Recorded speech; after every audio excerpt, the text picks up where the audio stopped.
Welcome, and thank you for your interest in the University of Alabama at Birmingham Doctor of Physical Therapy program. I'm Dr. Kara Bullard, a faculty member, and I serve on the admissions committee. There are so many exciting developments happening every day with our program. UAB is consistently ranked as a top sought-after program in the field of physical therapy for many reasons. Let me briefly introduce you to one of those outstanding reasons: research. Our faculty members conduct groundbreaking research that helps shape our field and define our treatment interventions with our patients. Here are just a few highlights of some of the current research projects happening here at UAB to give you an idea of how we are impacting the field of physical therapy and the opportunities that await for our DPT students to get involved in research. I hope you enjoyed the video. So my name is Matt Itherburn. I'm one of the faculty members in the physical therapy department here. My research area is trying to understand outcomes and improving treatment for young active people that have lower extremity injuries. And this has been primarily in individuals with ACL injuries, which is a ligament in the knee, as well as young active people with hip pain, what's called femoroacetabular impingement. And the approach that I use to answer these research questions is by collecting data here in the lab, including muscle performance, biomechanical data, and functional data to understand who does well and doesn't do as well over time after these injuries and surgeries for these injuries. I have found both students and the faculty to be really welcoming. I think there's a really diverse mix of people here from different places and backgrounds that teach in different areas, that have different research interests, and so I think it's just a really diverse and well-rounded group of people to learn with. My current research is in mentoring the PhD students in their projects, so the looking at children with cerebral palsy, the athletes with concussion, and we're testing kids with cytomegalovirus to see if they have peripheral vestibular dysfunction, and we're finding that about 60% of them do have evidence of that, which has not been shown before. Right lateral. We want to create leaders. So we are focusing right now on creating leaders, on training the students to be leaders in the field. And we're doing it using innovative teaching methods as well.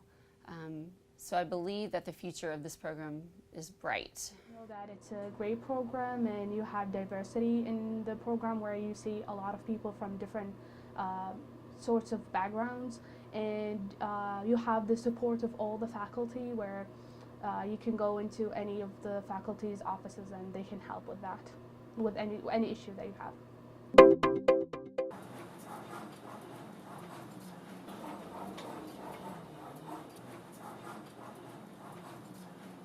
We work with individuals who are fearful of walking because of maybe the possibility that they might lose their balance when they're walking, or in the case of low back pain, people are fearful that they might hurt themselves or get an onset of more back pain.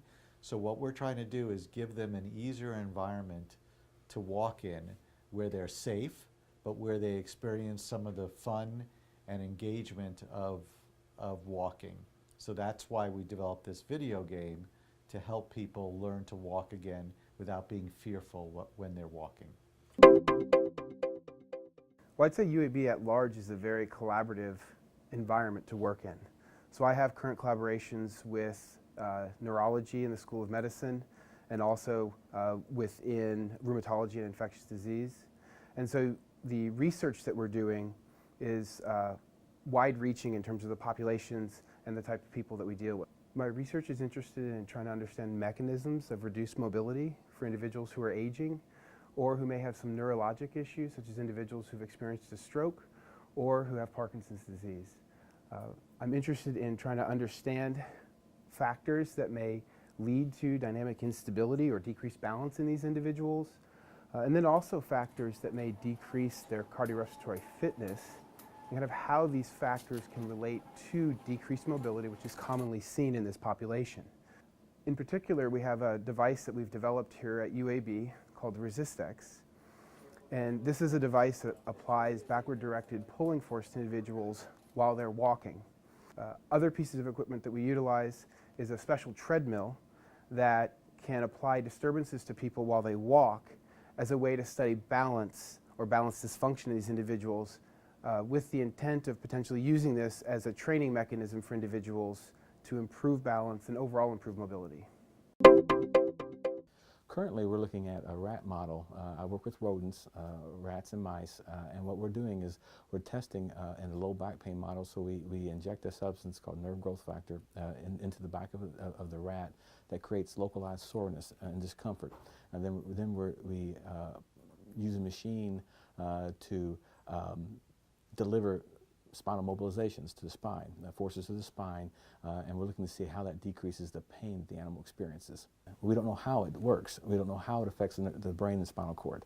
And so what I hope to accomplish through my work is to show how manual therapy or spinal mobilization decreases pain, how it affects the nervous system. Okay.